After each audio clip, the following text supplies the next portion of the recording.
Coexisting with Carnivores Alliance was able to facilitate a meeting between Perry Bay sheep farms and experts in the carnivore deterrent and management field.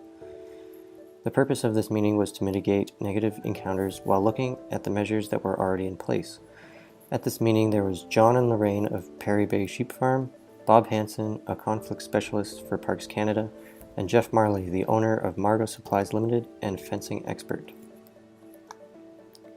John and Lorraine have owned Perry Bay Sheep Farm in Metchosin, BC since the early 1980s. Perry Bay Sheep Farm has roughly 1,000 sheep at its maximum within the 1,000 acres of land leased by the farm.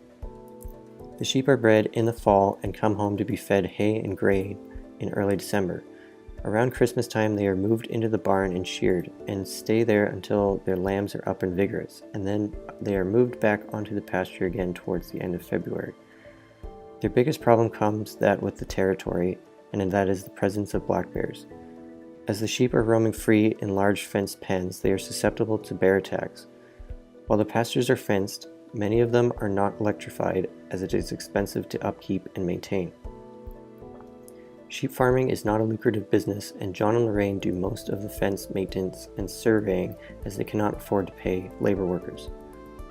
Spring and summer has the largest threat of bear attacks due to the bears not being in hibernation, and not let their sheep graze due to the high cost of having to purchase feed for their livestock. This comes with the knowledge that they are essentially putting the lives of their animal at risk by keeping them in open enclosures.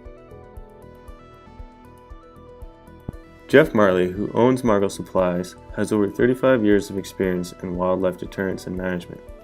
Jeff is an advocate for non-lethal techniques of deterring carnivores and feels that education can be the key for farmers and locals.